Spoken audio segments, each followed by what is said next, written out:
नमस्कार, मैं धीरेन्द्र और आप देख रहे हैं मिरर मीडिया। स्वागत है आपका जवाहर झारखंड में। एक नज़र बढ़ते हैं अब तक की सुर्खियों पर। धनबाद के टुंडी पहुंचे राज्यपाल, छात्रों की प्रतिभा को सराहा।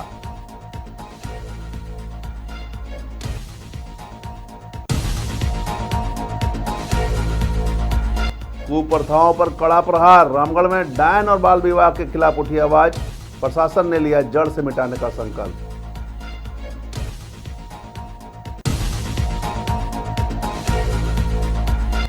निरसा में पेट्रोल पंप के लूट काट की योजना को पुलिस ने किया नाकाम, हथियार के साथ 4 अपराधी गिरफ्तार।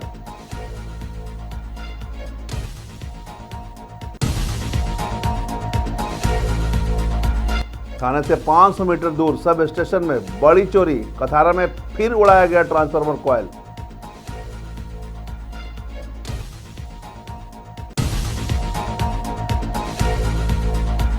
और रांची में राहुल सिंह गिरोह का तांडव, 7 राउंड फायरिंग से फैला दहशत, पुलिस के हाथ अब भी खाली।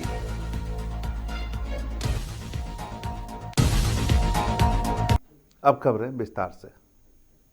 धनबाद के टुंडी स्थित स्वरूप सरस्वती विद्या मंदिर में विद्या विकास समिति द्वारा आयोजित 3 दिवसीय 36वें प्रांतीय खेलकूद के समापन समारोह में शनिवार को राज्यपाल संतोष गंगवार बतौर मुख्य अतिथि शामिल हुए, जहां उन्होंने अपने हाथों से खेलकूद समारोह में विजयी रहे प्रतिभागियों को पुरस्कृत किया। राष्ट्रगान से शुरू हुए आयोजन में स्कूल की छात्राओं ने गीत संगीत से सभी को अपनी ओर आकर्षित किया। राज्यपाल ने बच्चों को मोबाइल से दूरी और खेलकूद के प्रति रुचि बढ़ाने की सलाह दी। वहीं उन्होंने अपने भाषण के दौरान कहा कि प्रदेश के विभिन्न हिस्सों से आए बच्चों की खेल भावना, अनुशासन और आत्मविश्वास के साथ प्रतिस्पर्धा में देखना सुखद अनुभूति है। यह आयोजन बच्चों के शारीरिक विकास, मानसिक एवं नैतिक विकास की दिशा में एक सराहनीय प्रयास है। उन्होंने विद्या भारती द्वारा दूर दराज के ग्रामीण एवं वनवासी क्षेत्र में शिक्षा के लिए किए जा रहे कार्यों की प्रशंसा की। उन्होंने कहा कि खेल के ऐसे आयोजनों से प्रतिभाओं को पहचानने और उन्हें आगे बढ़ने के लिए एक विशेष मंच का कार्य किया जाता है। उन्होंने कहा कि देश के प्रधानमंत्री के दूरदर्शी मार्गदर्शन में आज देश में खेलों को नई दिशा और ऊर्जा प्राप्त हो रही है। खेलो इंडिया जैसे माध्यमों से ग्रामों, कस्बों और दूर दराज क्षेत्रों को प्रतिभाओं को आगे लाने का प्रयास भी किया जा रहा है। पूरी दुनिया में खेलों के प्रति रुचि और अधिक बढ़ रही है और हमारा देश भी इस दिशा में अच्छे ढंग से काम कर रहा है। आदरणीय प्रधानमंत्री जी ने जो नई खेल नीति बनाई है उसके तहत पूरे देश के अंदर लोगों की रुचि बढ़ रही है और मैं इतना ही कह सकता हूँ कि आज यहाँ जो कार्यक्रम हुआ है ये समिति एक अच्छे ढंग से काम कर रही है। भी बच्चों की आपने विशेषताएं देखी हैं और ख़ास तौर से आदिवासी क्षेत्र में ये काम सब लोगों को पसंद आ रहा है और अच्छी दिशा। तब मैं छोटे बच्चों को मोबाइल का इस्तेमाल नहीं करना चाहिए, लोगों को समझ में आ रहा है और परिवार के लोग भी इस दिशा में चिंता कर रहे हैं और ये समाज की जो व्यवस्था है उसमें ध्यान दें और परिवारजनों की जिम्मेदारी है छोटे बच्चों को मोबाइल से जितना अधिक दूर रखेंगे उतना ज्यादा अच्छा रहेगा। सरस्वती विद्या मंदिर रतनपुर टुंडी में यह 36वां शिशु वर्ग का प्रांतीय खेलकूद समारोह आज 20 दिसंबर को संपन्न हुआ। इसमें कुल 42 विद्यालय पूरे झारखंड प्रांत से भाग लिए और भैया बहनों की संख्या 549 थी। इसमें कुल भैया बहन मिलाकर 14 प्रतिस्पर्धा हुई व्यक्तिगत और 2 प्रतियोगिता कबड्डी का और 2 प्रतियोगिता खो-खो का यह समूह खेल संपन्न हुआ। रामगढ़ के सिद्धू खानों मैदान में समाज की जड़ों को खोखला करने वाली डायन प्रथा और बाल विवाह जैसी कुप्रथाओं के विरुद्ध एक विशाल जागरूकता कार्यक्रम का आयोजन किया गया। महिला एवं बाल विकास विभाग द्वारा आयोजित इस कार्यक्रम में जिले के आला अधिकारियों ने शिरकत की और महिलाओं को उनके अधिकारों के प्रति जागरूक करते हुए इन सामाजिक बुराइयों को खत्म करने का आह्वान किया। कार्यक्रम के दौरान जिला प्रशासन ने स्पष्ट संदेश दिया कि डायन के नाम पर प्रताड़ना और कम उम्र में बच्चों की शादी कानूनी अपराध है। डीडीसी आशीष अग्रवाल और समाज कल्याण पदाधिकारी ने महिलाओं को आर्थिक और सामाजिक रूप से सशक्त बनाने की योजनाओं पर चर्चा की। अधिकारियों ने कहा कि जब तक समाज जागरूक नहीं होगा तब तक इन कुप्रथाओं का खात्मा संभव नहीं है। आज का जो कार्यशाला हुई और हम लोग आज के कार्यशाला आज से ही हम शुरू नहीं कर रहे हैं कार्यक्रम को। ये हमारे समाज कल्याण विभाग में पूर्व से ही इस योजनाओं की जानकारी जो है हम लोग दे रहे हैं। आंगनबाड़ी सेविका के माध्यम से, सीडीपीओ के माध्यम से मैंने ग्रामीण क्षेत्रों में इस तरह की योजना मतलब जो भी कुरीति है, सामाजिक कुरीति के विषय में जानकारी हम लोग दे रहे हैं। और कोशिश ये रह रही है कि ये सामाजिक कुरीति जैसे बाल विवाह हुआ, डायन प्रथा हुआ, घरेलू हिंसा हुआ, महिला उत्पीड़न से संबंधित जो भी समस्याएं समाज में आ रही है वो निरंतर हम लोग उसको दूर करने का प्रयास कर रहे हैं। बहुत सारे बाल विवाह के केस भी आए हैं, तो उनको भी हम लोगों ने बाल विवाह रोकने का काम भी किया है पूर्व में। और उसके साथ साथ डायन प्रथा का भी कुछ मामला आया है, तो उसको भी हम लोगों ने स्पॉट में जाकर, खुद मैं जाकर के स्पॉट में जाकर के डायन प्रथा का मामला को हम लोगों ने सॉल्व। बिल्कुल, आज डायन प्रथा एवं बाल विवाह जैसी सामाजिक कुरीतियों के लिए समाज कल्याण विभाग द्वारा कार्यक्रम का आयोजन किया गया था। और इसका उद्देश्य यही है कि जो समाज में कुरीतियां हैं उसके बारे में क्या कानून है, क्या उसके लिए विकल्प हैं, उसके बारे में समाज को जागरूक किया जा सके। तो मेरी सभी लोगों से यह अपील रहेगी कि आपके आसपास के क्षेत्र में यदि बाल विवाह और डायन प्रथा एवं अन्य सामाजिक कुरीतियों से संबंधित कुछ अगर एक्टिविटीज हो रही हैं तो आप लोग समझिए कि ये कानूनन अपराध है एवं कोई और व्यक्ति अगर इसमें संलिप्त है तो उसको आप लोग समझाने का प्रयास करिए। यदि वो नहीं इस चीज़ में मानते हैं तो टोल फ्री नंबर है 181 नंबर है 181, उस पर आप लोग सूचना दे सकते हैं, पंचायत को सूचना दे सकते हैं, जिला को सूचना दे सकते हैं। और हम लोग यही प्रयास करें कि अपने समाज से डायन प्रथा, बाल विवाह जैसी कुरीतियों को जड़ से 100% उखाड़ने की। गुप्त सूचना के आधार पर निरसा पुलिस ने नील कुट्टी मोड़ के समीप से 4 अपराधियों को लोडेड देसी पिस्टल, मैगजीन, जिंदा कारतूस और मोबाइल के साथ गिरफ्तार किया है। हालांकि इस दौरान एक अपराधी भागने में सफल रहा। पूरे मामले में जानकारी देते हुए एसडीपीओ रजित बखला ने बताया कि वरीय पुलिस अधीक्षक धनबाद को गुप्त सूचना मिली थी कि नीलकट्टी मोड़ के समीप 5 से 6 अपराधी किसी अप्रिय घटना को अंजाम देने के लिए एकत्रित होने वाले हैं। सूचना पर टीम गठित कर लगभग 10 बजे छापामारी की गई, जहां पर 3 मोटरसाइकिल में 5 व्यक्ति अप्रिय घटना को अंजाम देने के लिए योजना बना रहे थे।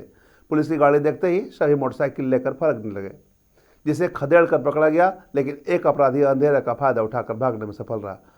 पकड़े गए अपराधी शेख हाजिरुल, शेख दिलावर, सदाम अंसारी और शेख अंसारी सभी मदनपुर निरसा थाना के रहने वाले हैं।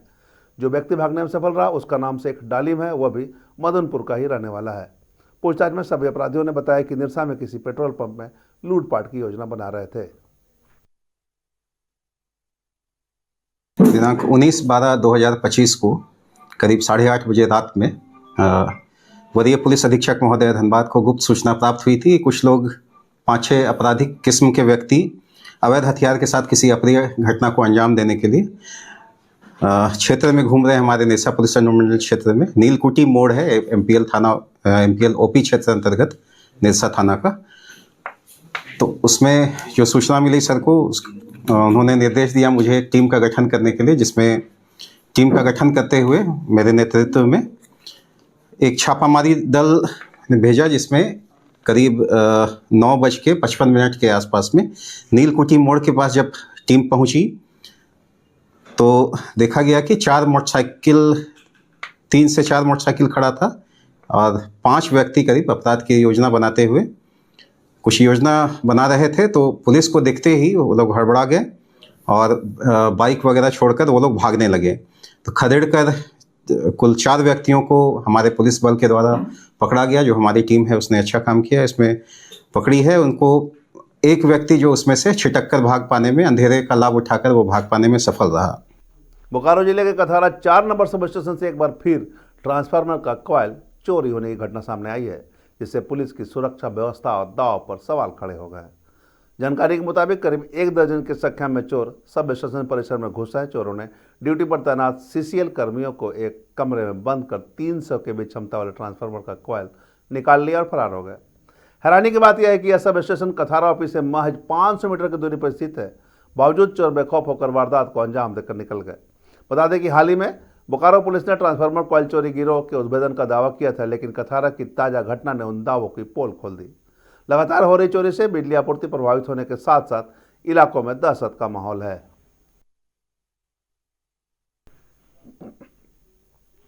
राजधानी रांची में राहुल सिंह गिरोह का आतंक थमने का नाम नहीं ले रहा है। लगातार थ्रेटनिंग कॉल और व्हाट्सएप मैसेज के जरिए गिरोह व्यवसायियों में दहशत फैलाए हुए हैं, जबकि पुलिस अब तक गिरोह पर शिकंजा कसने में नाकाम नजर आ रही है। ताजा मामला नगड़ी थाना क्षेत्र का है, जहां बीती रात ताबड़तोड़ फायरिंग की घटना को अंजाम दिया गया। अपराधियों ने व्यवसायी राजेश कुमार और बबलू सोनी के घर के सामने एक दो नहीं बल्कि पूरे 7 राउंड फायरिंग की, जिससे पूरा इलाका थर्रा उठा। घटना के दौरान गोली और बाइक की आवाज़ सीसीटीवी में कैद हुई। हालांकि घने कुहासे के कारण अपराधियों की तस्वीर रिकॉर्ड नहीं हो सकी। भागने के दौरान अपराधियों की एक बाइक दुर्घटनाग्रस्त हो गई, जिससे मौके से एक बाइक और 2 पिस्टल बरामद किए गए। बताया जा रहा है कि 9 दिसंबर को ही राजेश कुमार को राहुल सिंह गिरोह की ओर से धमकी दी गई थी, जिसकी शिकायत पुलिस से की गई, लेकिन सुरक्षा के कोई ठोस इंतजाम नहीं किए गए। अब गिरोह द्वारा 5 करोड़ की रंगदारी मांगने का ऑडियो और मैसेज सामने आया है। दामोदर घाटी निगम अपनी पारेषण प्रणाली को आधुनिक और डिजिटल बनाने की दिशा में एक बड़ा कदम उठाने जा रही है। मैथन में डीवीसी के अध्यक्ष एस सुरेश कुमार द्वारा पारेषण परिसंपत्ति प्रबंध प्रणाली भवन का भूमि पूजन और शिलान्यास किया गया। यह नई प्रणाली परिसंपत्तियों की वैज्ञानिक निगरानी और परिचालन में मील का पत्थर साबित होगी। मैथन आगमन पर डीवीसी अध्यक्ष का भव्य स्वागत किया गया, जिसके बाद उन्होंने विधिवत शिलापट का अनावरण किया। इस अवसर पर अधिकारियों ने बताया कि TAMS भवन के माध्यम से पारेषण परिसंपत्तियों का डिजिटल प्रबंधन संभव होगा, जिसकी तकनीकी खराबी की निगरानी और संसाधनों का कुशल उपयोग सुनिश्चित होगा।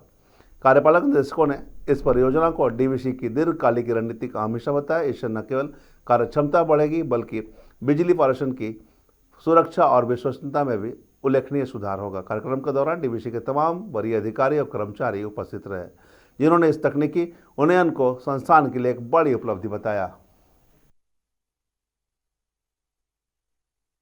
ट्रांसमिशन एसेट मैनेजमेंट सिस्टम के लिए टैम्स का बिल्डिंग होगा। इसमें 24 घंटा काम चलता रहेगा और पूरा जितना डीवीसी का जितना ट्रांसमिशन का जो एसेट है वो 220 किलोवोल्ट या 132 या 33 ये सारे सब कुछ 11V सब कुछ तो मैनेजमेंट होता है। ऑपरेशन मैनेजमेंट मेंटेनेंस सब कुछ तो इसी जगह से हो जाता है। अभी नया जो युग जो है काफ़ी टेक्नोलॉजी ओरिएंटेड है, जिसमें जितना कम आदमी और दूर से रिमोटली जो कंट्रोल करना है वो सब काम यहीं से हो जाएगा। तो पहले हम लोग का आदमी भेज के टिक करना वो सब चीज़ तो नहीं होता है, यहीं से हम लोग सारे सब कुछ तो मेंटेनेंस हो जाता है। फॉल्ट डिटेक्शन यहीं से हो जाता है, रिमोट से हम लोग जो रेक्टिफिकेशन जो करना है वो भी हो जाता है। बोकारो जिले के कथारा कोलियरी पीओ कार्यालय स्थित सभागार में शनिवार को परियोजना पदाधिकारी रंजीत कुमार की अध्यक्षता में विस्थापित एवं बेरोजगार संघर्ष समिति के साथ अहम बैठक हुई। बैठक में कथारा, झिरकी, बांधबोडिया बस्ती और कमल टोला सहित आसपास के क्षेत्रों में सैकड़ों ग्रामीण शामिल हुए। हालांकि लंबी चर्चा के बावजूद बैठक में किसी ठोस फैसले पर सहमति नहीं बन सकी। बैठक के दौरान कांग्रेस नेता प्रमोद कुमार सिंह ने कथारा कोलियरी में चल रहे ROM लोकल सेल में बड़े पैमाने पर घोटाले का आरोप लगाया और उन्होंने दावा किया कि अब तक करीब 36,000 टन ROM का उठाव हो चुका है, जिससे लगभग 1 करोड़ 45 लाख रुपए की कथित अवैध वसूली की गई है। जबकि झामुमो नेता इकबाल अहमद ने चेतावनी दी है कि यदि जल्द समाधान नहीं हुआ तो ROM लोकल सेल को बंद कराने के लिए आंदोलन तेज किया जाएगा। वहीं पीओ रंजीत कुमार ने सभी पक्षों से सहयोग की अपील करते हुए जल्द डीओ होल्डरों के साथ बैठक का भरोसा दिलाया। निर्धारित था और पिछले 15 तारीख को अनुमंडल पदाधिकारी महोदय के कार्यालय में हम लोग बैठक किए थे।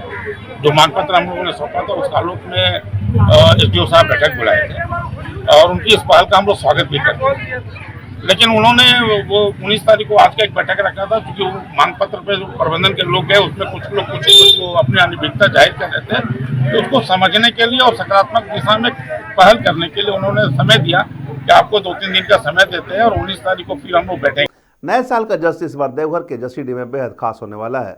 बस्टॉल समूह द्वारा आयोजित न्यू ईयर ईव 2026 की तैयारियों को लेकर CEO प्रवीण सिंह ने विस्तृत जानकारी साझा की है। जसीडीह स्थित शिवांता होटल्स एंड रिसोर्ट में आयोजित होने वाले इस कार्यक्रम में बॉलीवुड और बिग बॉस फेम दीपक ठाकुर अपनी गायकी से समा बांधेंगे। 31 दिसंबर की शाम को यादगार बनाने के लिए बासोटल ग्रुप ने पुख्ता इंतजाम किए हैं। CEO के अनुसार कार्यक्रम को फैमिली फ्रेंडली रखते हुए सुरक्षा के कड़े इंतजाम किए गए हैं। आयोजन में लाइव सिंगिंग के साथ साथ DJ नाइट, फायरवर्कर्स और न्यू ईयर कंटाउन मुख्य आकर्षण होंगे। मेहमानों के लिए अनलिमिटेड वेज और नॉन वेज बुफे की व्यवस्था की गई है। सीटें सीमित होने के कारण पहले आओ पहले पाओ के आधार पर बुकिंग शुरू कर दी गई है। उन्होंने देवघर वासियों से अपील की है कि वे इस संगीत भरी शाम का हिस्सा बनकर अपने नए साल का स्वागत शानदार तरीके से करें।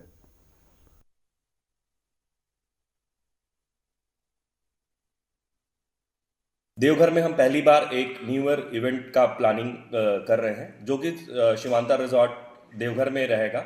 ये शिवांतर रिजॉर्ट और जो देवघर है वो STI कॉलेज के सामने JCD में पड़ता है। अगर मैं इवेंट की डिटेलिंग की बात करूं तो हमारे पास जो इवेंट आर्टिस्ट आने वाले हैं वो दीपक ठाकुर जी हैं, जो कि बॉलीवुड के प्लेबैक सिंगर है और बिग बॉस के फाइनलिस्ट भी रह चुके हैं ये। अगर मैं और भी डिटेलिंग में बात करूं तो एक डीजे हैं जो सारांश शर्मा जी हैं, वो आने वाले हैं, और हमारे लोकल आर्टिस्ट कुछ बच्चे हैं जो एक डांस ट्रूप है वो परफॉर्म करेंगे हमारे आप लोगों के लिए। अगर मैं पैकेज के बारे में बात करूं, जिसमें आपका जो कपल का पैकेज स्टार्ट होता है वो 4,400 रुपये से स्टार्ट होता है। फैमिली का अगर बात करूं तो 6,500 रुपये से स्टार्ट होता है, और एक सिंगल व्यक्ति की बात करूं तो 2,300 रुपये से स्टार्ट होता है। और इसमें जो इंक्लूजन है, आपके लिए अनलिमिटेड फूड का प्रोविजन किया गया है, जिसमें वेज। हजारीबाग स्थित BSF परीक्षण केंद्र एवं स्कूल के रानी लक्ष्मी परेड ग्राउंड में शनिवार को दीक्षांत परेड समारोह भव्य रूप से संपन्न हुआ। घने कुहासे और कड़ाके की ठंड के बीच सीमा सुरक्षा बल के 375 नौ आरक्षकों ने देश सेवा की शपथ ली। जहां पूरा शहर ठंड से घरों में सिमटा रहा, वहीं BSF के जवान देशभक्ति के रंग में रंगे नजर आए। भव्य पारंपरिक और सांस्कृतिक कार्यक्रमों के साथ BSF बैंड की धुनों ने पूरे माहौल को देशभक्ति से ओतप्रोत कर दिया। भारत माता की जय के नारे के तिरंगे के नीचे 9 आरक्षकों ने देश की अखंडता और एकता की रक्षा का संकल्प लिया। 40 सप्ताह कठोर प्रशिक्षण के बाद कदम से कदम ताल मिलाकर निकली परेड ने सभी का मन मोह लिया। समारोह में मुख्य अतिथि महानिरीक्षक धीरेन्द्र संभाजी कुट्टे परेड की संभाला मिली और 9 आरक्षकों को बधाई देते हुए उन्होंने देश की प्रथम रक्षा पंक्ति का हिस्सा बनने पर शुभकामनाएं दी।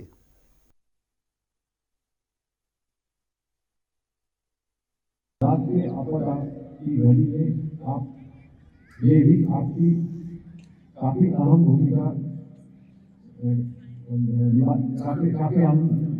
निभाता है। इसलिए जहाँ कहीं भी आपकी तैनाती होगी, आपको अपने कर्तव्यों का पालन ईमानदारी, निष्ठा और बिना किसी पक्षपात के साथ करना होगा।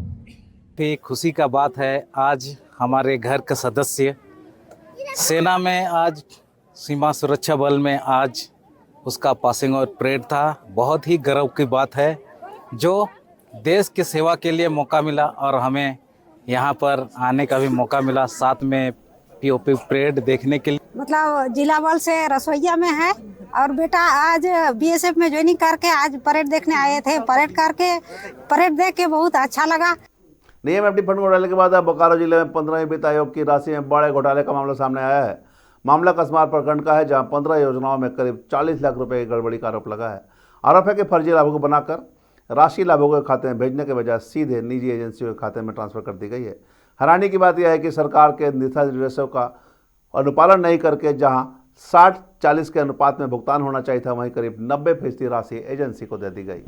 यह गड़बड़ी वाटर प्यूरिफायर और जल निर्माण योजनाओं में की गई है। मामले का खुलासा तब हुआ जब पंचायत समिति सदस्य के पति नीरज कुमार भट्टाचार्य ने RTE के जरिए जानकारी मांगी। दस्तावेजों की जांच में फर्जी लाभुक, पंचायत समिति की सहमति का अभाव और कई गंभीर त्रुटियां सामने आई।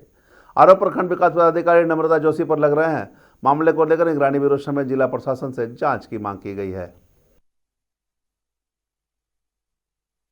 हाँ, सारा चीज में घटोला ही हुआ है, किसी को कोई पता नहीं। और यहाँ प्रमुख और वीडियो मैडम दोनों मिलके ही सारा कुछ किया, हम लोग को कोई पता नहीं। तो बाद में हम लोग को पता चला कि पंचायत समिति का सारा सो ऐसा हो गया है, फंड गमन हो गया है। उसके बाद हम लोग जब सो हर जगह दिए आवेदन, लेकिन अभी तक कोई सुनवाई नहीं, कोई जांच नहीं। अभी तक हम लोग का कितना का घोटाला हुआ क्या लग रहा है? 40 लाख वीडियो मैडम पूरा दोनों मिलके ही खाए हैं। तो मेरा दिमाग घूम गया, सच बताए तो। इसमें सारे का सारे फर्जी लाभुक, सबको मैंने टच किया, सबको मैंने कॉल किया, मैंने कार्यस्थल पर गया, तो प्राकलन के अनुरूप काम भी नहीं हुआ है। रांची में छात्रवृत्ति भुगतान में हो रही देरी को लेकर सामाजिक कार्यकर्ता और विधायक जयराम महतो ने राज्य सरकार पर गंभीर आरोप लगाए हैं। प्रेस वार्ता के दौरान उन्होंने कहा कि झारखंड में छात्रवृत्ति नहीं मिलने के कारण हजारों गरीब और पिछड़े वर्ग के छात्रों का भविष्य अंधकार में जा रहा है। छात्र आर्थिक तंगी के कारण पढ़ाई छोड़ने को मजबूर हो रहे हैं, लेकिन सरकार इस गंभीर समस्या पर कोई ठोस कदम नहीं उठा रही है। जयराम महतो पार्टी के सदस्य ने बताया कि इससे पहले छात्रों की आवाज़ सरकार तक पहुंचाने के लिए डुमरी से रांची तक करीब 200 किलोमीटर की पैदल मार्च यात्रा की गई थी, लेकिन इसके बावजूद अब तक कोई ठोस कार्रवाई नहीं की गई। उन्होंने ऐलान किया कि अब 24 दिसंबर को छात्रवृत्ति को लेकर डिजिटल महा आंदोलन चलाया जाएगा। यह आंदोलन सोशल मीडिया प्लेटफॉर्म एक्स पर भी रिलीज स्कॉलरशिप हैशटैग के माध्यम से सुबह 7 बजे से शुरू होगा। उन्होंने स्पष्ट किया कि जब तक छात्रों को उनका हक नहीं मिलेगा आंदोलन जारी रहेगा। छात्रवृत्ति का भुगतान नहीं होने की वजह से झारखंड का घर घर प्रभावित हो रहा है, किसी न किसी रूप में। हर घर से कोई न कोई छात्र इससे वंचित हो रहा है, पढ़ाई प्रभावित हो रही है। और इसको लेकर, इस मामला को लेकर के सड़क से सदन तक मामला गर्माहट है। और झारखंड लोकतांत्रिक क्रांतिकारी मोर्चा छात्रवृत्ति भुगतान होने तक चरणबद्ध आंदोलन के लिए संकल्पित है। कुछ दिन पहले डुमरी से लेकर रांची तक 200 किलोमीटर का पदयात्रा करते हुए विधानसभा के समक्ष 1 दिवसीय धरना प्रदर्शन किए, अल्टीमेटम दिए। अल्टीमेटम के दौरान मांग पूरा नहीं होने की वजह से आज प्रेस कॉन्फ्रेंस के माध्यम से बड़ा आंदोलन का ऐलान करते हैं। अब जो है कि हम लोग अपना छात्र के अधिकार का बात पूरा विश्व पटल पर, एक्स एप्लीकेशन पूर्व ट्विटर के नाम से जो जाना जाता था, हम लोग महाअभियान चला रहे हैं, डिजिटल महाआंदोलन। आगामी 24 दिसंबर 2025 दिन बुधवार को सुबह 7 बजे से हैशटैग अभियान चलाएंगे। और उस दिन का हमारा हैशटैग होगा रिलीज स्कॉलरशिप। हजारीबाग के टाटीजरिया प्रखंड से मानवता को झकझोर देने वाली एक खबर सामने आई है। यहाँ धर्मपुर स्वास्थ्य केंद्र के पीछे झाड़ियों में एक नवजात बच्ची लवारिस हालत मिली। कपाने वाली ठंड के बीच खुले आसमान के नीचे यह मासूम तड़प रही थी। स्थानीय ग्रामीणों की तत्परता और प्रशासनिक सक्रियता से बच्ची को बचा लिया गया और फिलहाल वह सुरक्षित है। धर्मपुर गांव में झाड़ियों से रोने की आवाज़ सुनकर ग्रामीण दंग रह गए। बाद में मुखिया प्रतिनिधि अशोक यादव ने बच्ची को तुरंत सदर अस्पताल पहुंचाया। सूचना मिलते ही वीडियो रश्मि खुशबू मिंज अस्पताल पहुंची और मासूम का हालचाल जाना। फिलहाल बच्ची को बाल कल्याण समिति को सौंप दिया गया है। पुलिस इस निर्दयी कृत्य को अंजाम देने वालों की तलाश में जुट गई है। यह टाटीझरिया के धर्मपुर गांव की घटना है। स्वास्थ्य केंद्र के पीछे एक नवजात बच्ची को वहां पे फेंका गया। इस कड़ाके की ठंड में मानवता को शर्मसार कर देने वाली घटना है। इस पर मानव को सबसे पहले मानवता के प्रति सोचना चाहिए और इस पर चाइल्ड वेलफेयर सेंटर को भी जागरूक होने की ज़रूरत है और यहाँ के स्थानीय लोगों को और ऐसे भी मानवता के नाते हर जगह के लोगों को इस पर जागरूक होने की ज़रूरत है। रामगढ़ में जंगली हाथियों का थमने का नाम नहीं ले रहा है। शनिवार की सुबह एक बार फिर हाथियों का बड़ा झुंड काकेवार, नवाडी और रजरप्पा के क्षेत्रों में देखा गया, जिससे पूरे इलाके में दहशत का माहौल है। हाथी न केवल फसलों को बर्बाद कर रहे हैं बल्कि इंसानी जानों पर भी खतरा मंडरा रहा है। वन विभाग ने ग्रामीण के लिए विशेष एडवाइजरी जारी की है। रामगढ़ के विभिन्न क्षेत्रों में हाथियों के भ्रमण से लोग डरे हुए हैं। हाथियों का झुंड सिरका और गोसी माइल जैसे इलाकों में फसलों को भारी नुकसान पहुंचा रही है। वन प्रबंधन पदाधिकारी नीतीश कुमार ने आम जनता से अपील की है कि वे रात के समय अनावश्यक घर से बाहर नहीं निकले और हाथियों के मार्ग से दूर रहे। वन विभाग की टीम लगातार हाथियों के लोकेशन पर नजर रख रही है और लोगों को सुरक्षित रहने का निर्देश दिया जा रहा है। रांची महानगर बीजेपी कार्यालय में शनिवार को SIR यानी स्पेशल इंटेंसिव रिवीजन को लेकर एक महत्वपूर्ण कार्यशाला का आयोजन किया गया, जिसमें सैकड़ों की संख्या में भारतीय जनता पार्टी के कार्यकर्ता शामिल हुए। कार्यशाला का उद्देश्य SIR को लेकर विपक्ष द्वारा फैलाए जा रहे भ्रम को दूर करना और इसकी वास्तविक प्रक्रिया को स्पष्ट करना था। इस दौरान संसद में केंद्रीय गृह मंत्री अमित शाह द्वारा दिए गए SIR संबंधी भाषण को भी कार्यकर्ताओं को सुनाया गया और उसकी विस्तार से व्याख्या की गई। कार्यशाला में बताया गया कि SIR कोई नई प्रक्रिया नहीं है बल्कि वर्ष 1952 से समय समय पर लागू होती रही है। इसका मुख्य उद्देश्य वोटर लिस्ट का शुद्धिकरण है, जिसमें मृत मतदाताओं, स्थानांतरित लोगों, दोहरे नामों और गलत तरीके से जुड़े नामों को हटाया जाता है। बीजेपी नेताओं ने आरोप लगाया कि विपक्ष वोट चोरी जैसे झूठे आरोप लगाकर भ्रम फैला रही है। पार्टी ने मंडल स्तर तक जन जागरूकता अभियान चलाने का ऐलान किया। पूरे देश के अंदर खानदानी चोर कांग्रेस पार्टी, खानदानी चोर राहुल गांधी सड़क पर संसद के अंदर SIR का विरोध करते हैं। बिहार में चुनाव से पहले घूम घूम कर SIR का विरोध किया, लेकिन वहां की जनता ने ऐसा सबक सिखाया है, यदि जिसमें थोड़ी भी शर्म होती तो डूब कर मर जाता। मैं नहीं कहता हूं आप डूब के मर जाइए, मरना भी नहीं चाहिए, लेकिन कम से कम जनता के जनादेश को समझकर और फिर कोई दूसरा मुद्दा ढूंढना चाहिए। उन्होंने एसआईआर पे कार्यशाला आहूत की है। इसमें हम अपने कार्यकर्ता को, प्रमुख कार्यकर्ता जो रांची महानगर के कार्यकर्ता है, उन्हें एसआईआर की कार्यशाला में यह बताने का काम करेंगे कि जो विपक्ष के द्वारा भ्रम फैलाने का काम कर रही है कि एसआईआर है क्या। एसआईआर एकदम सरल शुद्ध रूप से यह है कि जो वोटर लिस्ट है उसका शुद्ध रूप से शुद्धिकरण हम सभी को करना है। क्योंकि एसआईआर पहली बार हो नहीं रहा है, 1952 से एसआईआर लगातार कई बार इस देश में हुआ है, लेकिन विपक्ष के द्वारा ये भ्रम फैलाया जा रहा है कि एसआईआर के माध्यम से भारतीय जनता पार्टी या नरेंद्र मोदी जो भारतीय जनता पार्टी कार्यकर्ता वोट चोरी करने का काम। और जो आज झारखंड में अब तक बस इतना ही। देश और दुनिया के तमाम खबरों के लिए बने रहे मिरर मीडिया के साथ।